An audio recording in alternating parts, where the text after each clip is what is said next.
नमस्कार। चलिए आज हम लोग जीआई टैग के बारे में देखेंगे, क्योंकि अभी जून में ही बिहार के 3 उत्पाद को जीआई टैग का दर्जा मिला है और जीआई टैग के बारे में जो महत्वपूर्ण जानकारी है उसको भी हम लोग देखेंगे, जिससे कि आगामी कोई भी एग्जाम हो उससे सवाल छूटे नहीं। आप लोग देखे भी होंगे कि जीआई टैग सर सब पढ़ाते हैं तो दे देता है सीधा जीआई टैग अधिनियम 1999 में आया और 2003 में लागू हुआ और उसके बाद 2004 में पश्चिम बंगाल के दार्जिलिंग चाय को पहली बार जीआई टैग का दर्जा दिया गया। बस इतना पढ़ा के उसके बाद जीआई टैग को बता देता है कि दार्जिलिंग चाय पश्चिम बंगाल का, मिथिला पेंटिंग बिहार का, इसी तरह। तो इस तरह पढ़ने से अब नहीं होगा, क्योंकि आप कोई भी चैप्टर पढ़ रहे हैं उसका विस्तृत अध्ययन होना चाहिए, क्योंकि आज छोटे से छोटे एग्जाम में भी सवाल अब कॉन्सेप्ट से पूछा जाता है। चलिए हम लोग आज इस तरह पढ़ेंगे जीआई टैग को, जो कि आगामी बीपीएससी का जो एग्जाम है पीटी या मेंस में भी अगर लिखने के लिए आए जीआई टैग के बारे में तो आपसे सवाल छूटे नहीं। चलिए शुरू करते हैं आज की क्लास। जीआई टैग 3 नए उत्पाद को जीआई टैग मिला है। आप देख भी सकते हैं 3 नए उत्पाद, जैसे 52 बूटी साड़ी कहां का है? नालंदा का है। उसके बाद पत्थर कट्टी स्टोन क्राफ्ट कहां का है? गया का है। उसके बाद पीढ़िया पेंटिंग ये कहां का है? तो भोजपुर का है। इन तीनों उत्पाद को अभी हाल ही में जीआई टैग का दर्जा मिला है। इन सभी को हम लोग देखेंगे। जीआई टैग अगर हम लोग देखें जीआई टैग का फुल फॉर्म क्या होता है, तो ज्योग्राफिकल इंडिकेशन। क्या होता है? ज्योग्राफिकल इंडिकेशन यानी भौगोलिक संकेतक, या संकेत भी बोल सकते हैं, भौगोलिक संकेतक। अगर हम लोग देखें जीआई टैग का ये क्या है? एक लोगो है। जीआई टैग का क्या है? ये लोगो है। और ये जो है इसका ध्येय वाक्य है, अतुल्य भारत की अमूल्य निधि। अतुल्य भारत की अमूल्य निधि। अगर हम लोग देखें कि जीआई टैग का इतिहास क्या है, जीआई टैग कब से प्रदान किया जा रहा है और जीआई टैग क्यों दिया जाता है किसी भी उत्पाद को, तो जीआई टैग पहली बार अंतरराष्ट्रीय स्तर पर 20 मार्च कब? 20 मार्च 1883 को। कब? 20 मार्च 1883 को। पहली बार 20 मार्च 1883 को अंतरराष्ट्रीय संपत्ति के संरक्षण हेतु पेरिस सम्मेलन हुआ था। उसी के अंतर्गत इसे मान्यता दिया गया। उसी के अंतर्गत इसे मान्यता दिया गया। जैसे देखिए यहां पे लिखे हम, भौगोलिक संकेतक ज्योग्राफिकल इंडिकेशन को पहली बार अंतरराष्ट्रीय स्तर पर कानूनी रूप से 20 मार्च 1883 को 20 मार्च 1883 को औद्योगिक संपत्ति के संरक्षण के लिए पेरिस सम्मेलन के अंतर्गत इसे मान्यता दिया गया। यह सवाल जो है 20 मार्च 1883 को यह सवाल एग्जाम में आ चुका है, हरियाणा टीचर में आ चुका है। उसके बाद देखिए अगर हम लोग देखते हैं ये ट्रिप्स समझौता क्या है। ट्रिप्स समझौता क्या है? ट्रिप्स समझौता यानी बौद्धिक संपदा अधिकारों के व्यापार संबंधी पहलू को अगर हम लोग देखें, ट्रिप्स समझौता ये विश्व व्यापार संगठन यानी WTO world trade organization, WTO के आपसे पूछेगा अगर सवाल कि ट्रिप्स समझौता किस संगठन ने कराया था, किस संगठन के अंतर्गत आता है, तो WTO के अंतर्गत आता है, विश्व व्यापार संगठन के अंतर्गत आता है। विश्व व्यापार संगठन के ट्रिप्स समझौता कब हुआ था? 1994 में। कब हुआ था? 1994 में। लेकिन लागू कब हुआ? 1 जनवरी 1995 से। लेकिन लागू कब हुआ? 1 जनवरी 1995 से। तो ट्रिप्स समझौता के अनुच्छेद 22 के 1 में, ट्रिप्स समझौता के अनुच्छेद 22 का 1 के तहत पहली बार जीआई टैग को स्पष्ट रूप से परिभाषित किया? अगर आपसे सवाल पूछे कि जीआई टैग को पहली बार परिभाषित कब किया गया और किस अनुच्छेद के अंतर्गत किया गया, अगर पूछे आपको कब किया गया तो 1994 में किया गया। किस समझौता के तहत? तो ट्रिप्स समझौता के तहत किया गया।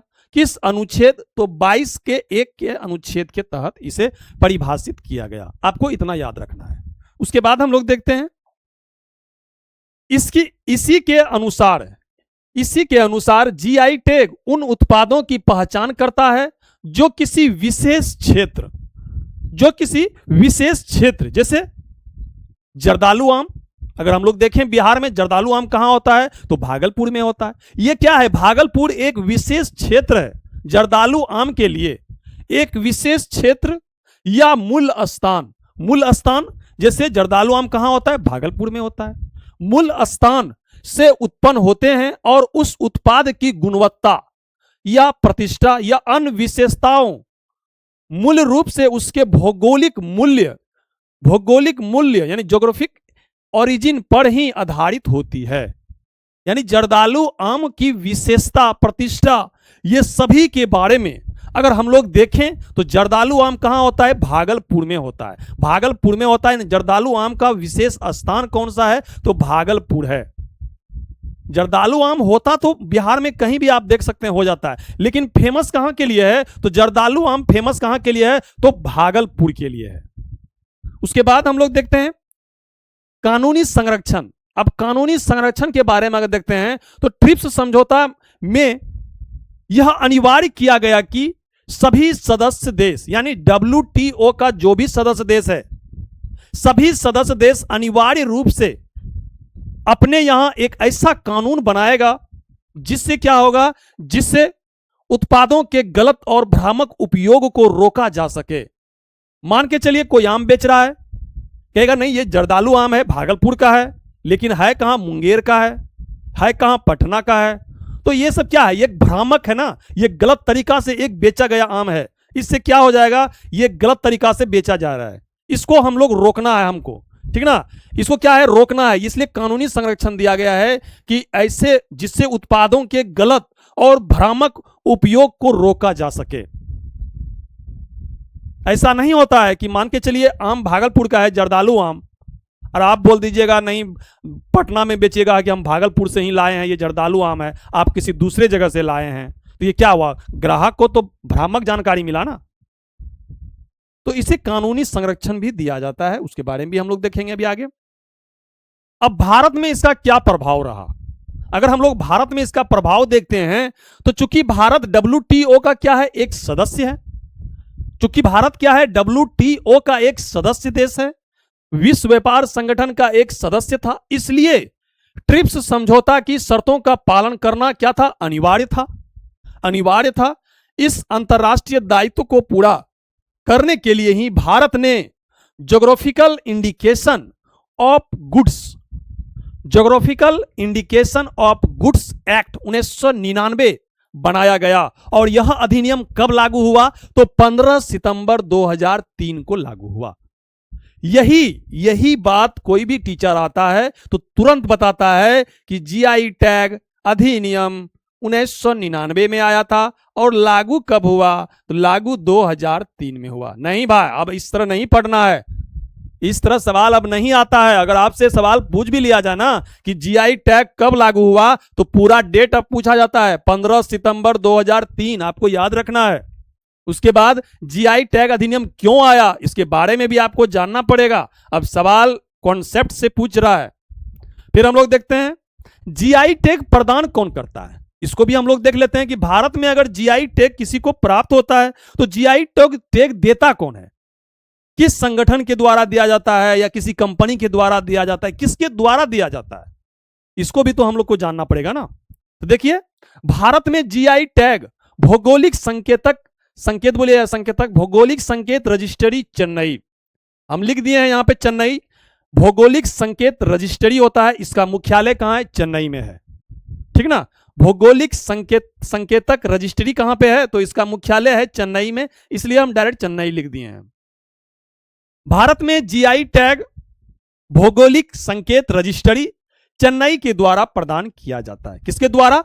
चेन्नई के द्वारा प्रदान किया जाता है, जो वाणिज्य एवं उद्योग मंत्रालय के अंतर्गत आता है। इसके अंतर्गत आता है, वाणिज्य और उद्योग मंत्रालय के अंतर्गत आता है। अगर आपसे सवाल पूछे कि वाणिज्य और उद्योग मंत्रालय के अंतर्गत किस विभाग के अंतर्गत आता है, तो देखिए, जो वाणिज्य और उद्योग मंत्रालय के तहत उद्योग संवर्धन और आंतरिक व्यापार विभाग, कौन सा विभाग? उद्योग संवर्धन और आंतरिक व्यापार विभाग डीपीआईआईटी इस प्रक्रिया का संचालन और पंजीकरण करता है। जीआई टैग का पंजीकरण कौन करता है? तो यही करता है डीपीआईआईटी। यह किसके अंतर्गत आता है? तो वाणिज्य और उद्योग मंत्रालय के अंतर्गत यह विभाग आता है। लेकिन जीआई टैग प्रदान कौन करता है? तो भौगोलिक संकेतक रजिस्ट्री चेन्नई के द्वारा प्रदान किया जाता है। उसके बाद हम लोग देख लेते हैं, अगर मान के चलिए किसी उत्पाद को जीआई टैग का दर्जा मिल गया, तो कितने वर्ष के लिए रहता है यह दर्जा? तो 10 साल के लिए रहता है। उसके बाद फिर आपको क्या करना होगा? रेन्यूअल करना पड़ेगा। फिर उसको क्या करना होगा? पंजीकरण करना पड़ेगा। मान्यता अवधि जैसे एक बार जीआई टैग मिलने के बाद यह 10 वर्षों के लिए मान्य होता है। कितने वर्ष के लिए? 10 वर्ष के लिए मान्य होता है। जीआई टैग अगर देखें प्रथम बार किसे मिला जीआई टैग पूरे भारत में, तो भारत में सबसे पहले जीआई टैग वर्ष 2004 में दार्जिलिंग चाय, जो वेस्ट बंगाल में होता है, दार्जिलिंग चाय को मिला था। दार्जिलिंग चाय को मिला था। उसके बाद हम लोग देख लेते हैं एमसीक्यू। इसी में हम लोग बिहार के बारे में पूरा जीआई टैग देख लेंगे। भौगोलिक संकेतक जीआई टैग पाने वाला भारत का पहला उत्पाद कौन सा है? कौन सा है? मधुबनी पेंटिंग, दार्जिलिंग चाय, कतरनी चावल या अरनमुला कन्नाडी? कौन है? तो दार्जिलिंग चाय है। दार्जिलिंग चाय है जिसे 2004 में मान्यता दिया गया।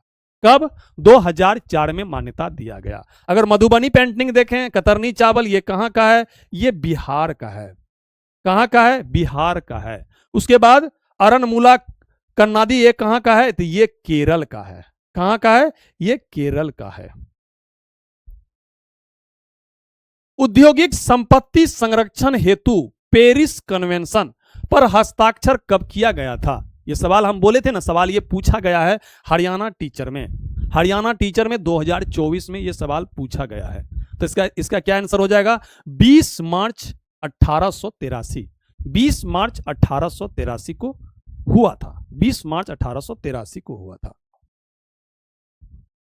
जीआई टैग किस एक्ट के अनुसार दिया जाता है? जीआई टैग जो आया है किस अधिनियम के तहत इसे दिया गया है?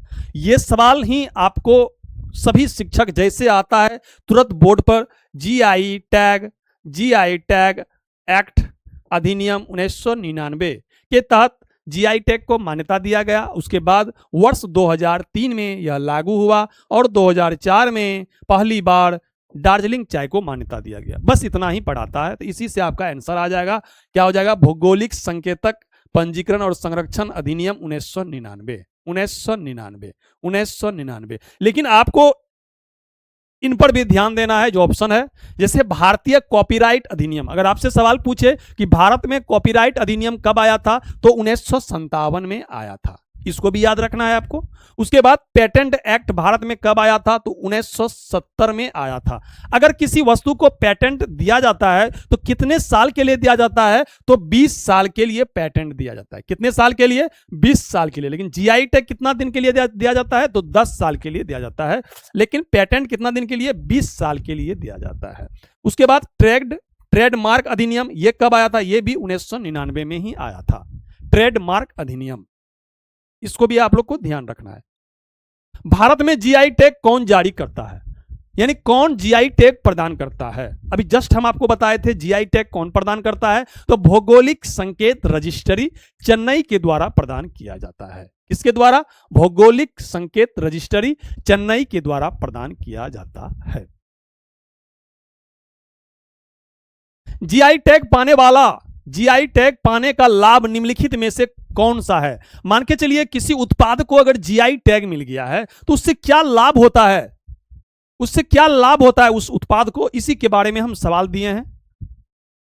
देखिए सवाल में इससे क्या होता है कि उत्पादकों को कानूनी संरक्षण प्रदान करता है। कानूनी संरक्षण यही है, जीआई टैग अधिनियम यानी एक्ट 1999 के तहत इसे कानूनी संरक्षण प्रदान किया जाता है। कानूनी संरक्षण प्रदान किया जाता है, तो यह तो सही है। यह उपभोक्ताओं को वांछित लक्षणों के गुणवत्ता वाले उत्पाद प्राप्त करने में मदद करता है। मान के चलिए हमको आम खरीदना है, कौन सा आम? तो जर्दालू आम खरीदना है। अब ग्राहक आएगा, उपभोक्ता आएगा, डायरेक्ट कहेगा हमको जर्दालू आम चाहिए, क्योंकि जर्दालू आम को जीआई टैग मिला है। डायरेक्ट कहेगा हमको जर्दालू आम चाहिए, जर्दालू आम लेके चले गया, क्योंकि उसमें विश्वास है। विश्वास इसलिए है कि सरकार उसको जीआई टैग दिया है। इसी को हम लोग बोलते हैं वांछित लक्षणों के गुणवत्ता वाले उत्पाद। तो यह भी सही है, यह भी सही है। जीआई टैग किए गए माल के उत्पादकों की आर्थिक समृद्धि को बढ़ावा देता है। सही बात है। मान के चलिए जीआई टैग जर्दालू आम को राष्ट्रीय और अंतर्राष्ट्रीय स्तर पर दोनों जगह इसको पहचान मिलता है, क्योंकि उसे जीआई टैग मिला है, इसलिए उसे पहचान मिलता है, आर्थिक समृद्धि को बढ़ावा देता है जीआई टैग। तो इसमें तीनों सही हो जाएगा, तीनों सही हो जाएगा, तीनों सही हो जाएगा। इसलिए हम ये क्वेश्चन दिए हैं, क्योंकि इससे आपका कॉन्सेप्ट भी क्लियर हो जाएगा और सवाल आए तो छूटे नहीं। जीआई टैग की समय सीमा क्या होता है? देखिए, जीआई टैग अगर किसी उत्पाद को मिल जाता है तो कितने दिन के लिए रहता है? जस्ट अभी तुरंत हम आपको बताए हैं कि 10 साल के लिए मिलता है। कितना साल के लिए? 10 साल के लिए मिलेगा। उसके बाद फिर आपको पंजीकरण कराना पड़ेगा। और पेटेंट 20 साल के लिए, पेटेंट कितने साल के लिए? 20 साल के लिए दिया जाता है, 20 साल के लिए। ट्रिप्स समझौते के अंतर्गत जीआई टैग को किस अनुच्छेद के तहत परिभाषित किया गया है? यह भी जस्ट हम आपको बताए हैं कि किस अनुच्छेद के तहत परिभाषित किया गया है ट्रिप्स समझौता के तहत। तो अनुच्छेद 22 का 1 के तहत इसे परिभाषित किया गया है। 22 का 1 के तहत इसे क्या किया गया है? परिभाषित किया गया है, परिभाषित किया गया है। भारत में भौगोलिक संकेत यानी जीआई टैग के बारे में निम्नलिखित में से कौन सा कथन सही है? यह सवाल पूछा गया है, आरआरबी पीओ मेंस में पूछा गया है 29 सितंबर 2024 को। यह फर्स्ट सिटिंग में पूछा गया है, इसलिए सवाल हम लाए हैं। वाणिज्य और उद्योग मंत्री, आपको जस्ट हम अभी बताए हैं कि वाणिज्य और उद्योग मंत्रालय के अंतर्गत ही जीआई टैग आता है। तो वाणिज्य और उद्योग मंत्री द्वारा निर्धारित लक्ष्य 2030 तक, कब तक? 2030 तक 10,000 जीआई टैग तक पहुंचाना है। 10,000 जीआई टैग। अभी वर्तमान में अगर हम लोग देखें तो लमसम 600 साढ़े 600 से बीच में है अभी जीआई टैग। उतने उत्पाद को अभी तक जीआई टैग मिल चुका है पूरे भारत में। लेकिन अगर हम लोग देखें उत्तर प्रदेश में भारत में सबसे अधिक, अगर जीआई टैग की संख्या सबसे अधिक कहां है तो उत्तर प्रदेश में। उसके बाद अगर हम लोग देखें, उसके बाद दूसरा स्थान कहां है? तमिलनाडु का। दूसरा स्थान कहां है? तमिलनाडु का। फिर तीसरा में क्या दिया है कि जीआई टैग को 10 वर्षों के लिए मान्यता देता है। एक बार अगर जीआई टैग प्राप्त हो गया तो 10 वर्ष के लिए यह लागू रहता है। क्या ये तीनों सही है? हाँ, ये तीनों सही है, ये तीनों सही है, ये तीनों सही है। उद्योग मंत्रालय के द्वारा है 2030 तक 10,000 जीआई टैग लाने का लक्ष्य रखा गया है। उसके बाद सबसे ज्यादा अगर जीआई टैग की संख्या देखें तो उत्तर प्रदेश में है, और दूसरा स्थान अगर देखें तो तमिलनाडु में है। कहां पे है? तमिलनाडु में है। बिहार के किस उत्पाद को जीआई टैग का दर्जा मिला है? किस उत्पाद को? मधुबनी पेंटिंग मिला है, मिथिला मखाना मिला है, सिक्की घास कला मिला है। ये तीनों को मिला है। चलिए हम लोग देख लेते हैं अब बिहार के बारे में। अब बिहार के बारे में हम लोग देख लेते हैं। बिहार जीआई टैग, बिहार के बारे में अगर हम लोग देख लेते हैं, एक होता है कृषि एग्रीकल्चर में अगर मिलता है, एग्रीकल्चर में, और दूसरा हैंडीक्राफ्ट, और तीसरा हो जाता है फूड आइटम में। ये 3 आइटम में ही जीआई टैग प्राप्त होता है। जैसे हम लोग पहला देख ले, कृषि उत्पाद में शाही लीची को मिला है, जर्दालू आम को मिला है, उसके बाद कतरनी चावल को मिला है, और मिर्चा चावल को मिला है, और मगही पान को मिला है। अगर हम लोग एग्रीकल्चर में देखें तो 5 उत्पाद को मिला है। कितने उत्पाद को? 5 उत्पाद को मिला है। उसके बाद अगर देखें हैंडीक्राफ्ट में तो मधुबनी पेंटिंग को मिला है, सिक्की घास कला को मिला है, उसके बाद सुजनी कढ़ाई को मिला है, उसके बाद अपलिक खतवा वर्क को मिला है, उसके बाद भागलपुरी सिल्क को मिला है, उसके बाद भागलपुरी सिल्क को मिला है।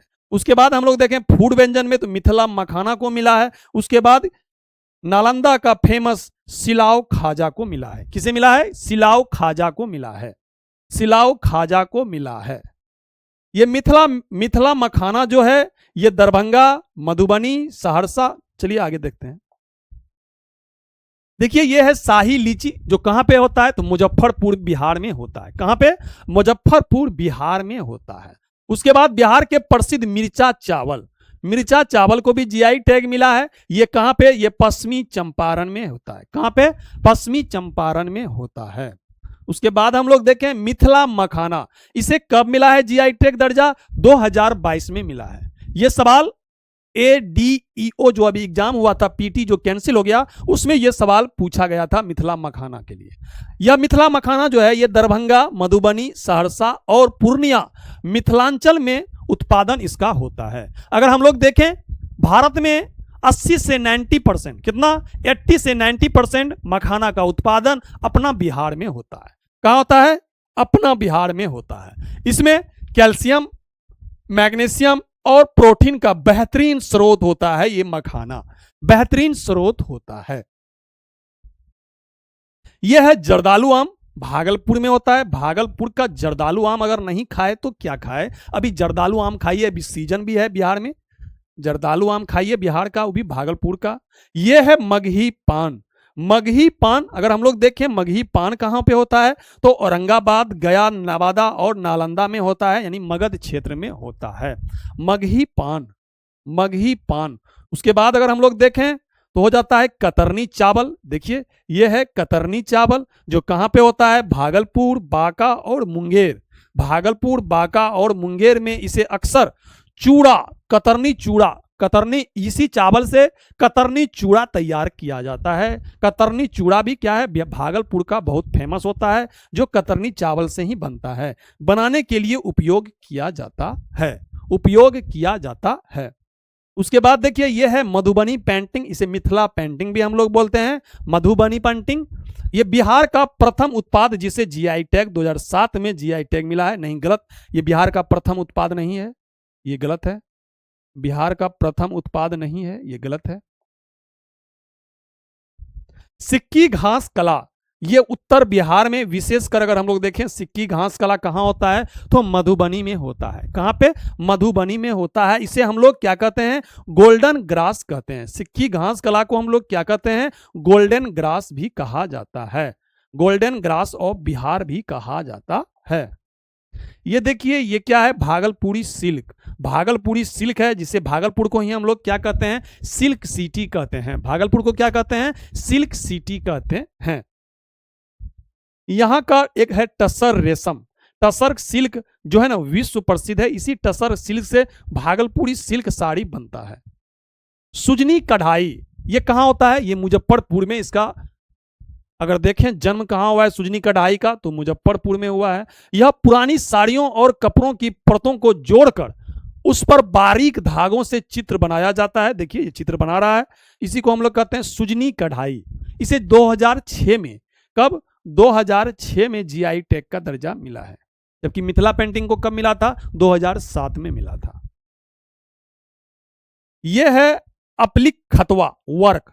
इसमें क्या होता है कि देखिए इसमें कपड़ों के छोटे छोटे टुकड़ों को काटकर एक बड़े कपड़े में सिया जाता है, जिससे क्या एक सुंदर डिजाइन बनता है। देख लीजिए एक सुंदर डिजाइन बनता है। उसके बाद अगर हम लोग देखें फूड व्यंजन में, तो सिलाऊ खाजा ये कहां का है? फेमस है, नालंदा का फेमस है सिलाऊ खाजा। सिलाऊ खाजा, सिलाऊ खाजा। इसी के लिए हम आज अपना ये क्लास लाए हैं, इसी के लिए, क्योंकि आगामी एग्जाम में यहां से सवाल आ सकता है, क्योंकि बिहार के 3 नए उत्पाद को जीआई टैग का दर्जा मिला है। जैसे हम लोग देख लेते हैं 52 बूटी साड़ी। 52 बूटी साड़ी एवं फैब्रिक कहां का है? ये नालंदा का है। कहां पे है? नालंदा में है। उसके बाद देख लेते हैं पत्थर कट्टी स्टोन क्राफ्ट। पत्थर कट्टी स्टोन क्राफ्ट ये कहां का है? गया में होता है। कहां पे? गया का है। उसके बाद पीढ़िया पेंटिंग। पीढ़िया पेंटिंग, पीढ़िया पेंटिंग ये कहां का है? भोजपुर का है। देखिए पीढ़िया पेंटिंग सवाल पूछ सकता है, क्योंकि अभी भोजपुर में जो अब इनकाउंटर हुआ है, भोजपुरी अभी चर्चा में है, ये सवाल आपसे पूछ सकता है। पीढ़िया पेंटिंग जो कहां पे है, भोजपुर में होता है। पीढ़िया पेंटिंग, पीढ़िया पेंटिंग, ये 3 उत्पाद को अभी जीआई टैग जून में प्राप्त हुआ है। जून में जीआई टैग प्राप्त हुआ है, जून 2026 में। यही 3 उत्पाद आपको याद रखना है। उसके बाद हम देख लेते हैं जून 2026 में बिहार के किन 3 उत्पादकों को जीआई टैग दिया गया है। यह सवाल का आंसर आप लोग कमेंट में बताइएगा। आपको यह वीडियो कैसा लगा आप लोग कमेंट में जरूर बताइएगा। हम अभी क्लास नहीं ला पा रहे हैं क्योंकि अभी हमको छुट्टी नहीं मिल रहा है। जस्ट जुलाई से मेरा क्लास रेगुलर क्लास होगा और उसके बाद हम बिहार पुलिस का नया बैच लाएंगे यूट्यूब पे, जो कि फ्री रहेगा एकदम। यूट्यूब पे हम लाएंगे और उसमें हम अपना जो नोट्स है उसको और क्या करेंगे, एनसीईआरटी उसमें शामिल करेंगे। एनसीईआरटी शामिल करके एक अच्छे तरीका से नोट्स तैयार करके आप सभी को नोट्स प्रोवाइड करेंगे। उसके बाद हम लोग क्लास करेंगे डेली, जिससे कि आगामी बिहार पुलिस के एग्जाम में हम लोग को दिक्कत नहीं हो। हम जानते हैं कि सवाल कहां से आता है। हम अभी एग्जाम हुआ था मद निषेध का, उसमें लगभग 40 से 45 से 46 सवाल आया था। हम उसका प्रूफ्ड भी डाले थे, लेकिन कोई नहीं देखा। चलिए कोई बात नहीं है, लेकिन तब पर भी हम बिहार पुलिस के लिए एक बैच लाएंगे।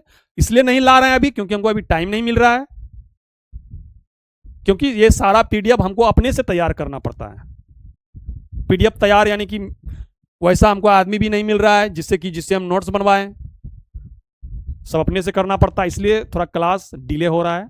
लेकिन लास्ट जुलाई बोलिए या फर्स्ट जुलाई तो नहीं होगा, लास्ट जुलाई से रेगुलर क्लास होगा। उसके बाद हम डेली करंट अफेयर भी लाएंगे और उसके अच्छे तरीका से हम बिहार पुलिस को हम लोग देखेंगे और तैयारी भी करवाएंगे। चलिए, आप लोग को यह क्लास कैसा लगा आप लोग कमेंट में जरूर बताइएगा। आप लोग इसका आंसर कमेंट में जरूर दीजिएगा। जय हिंद।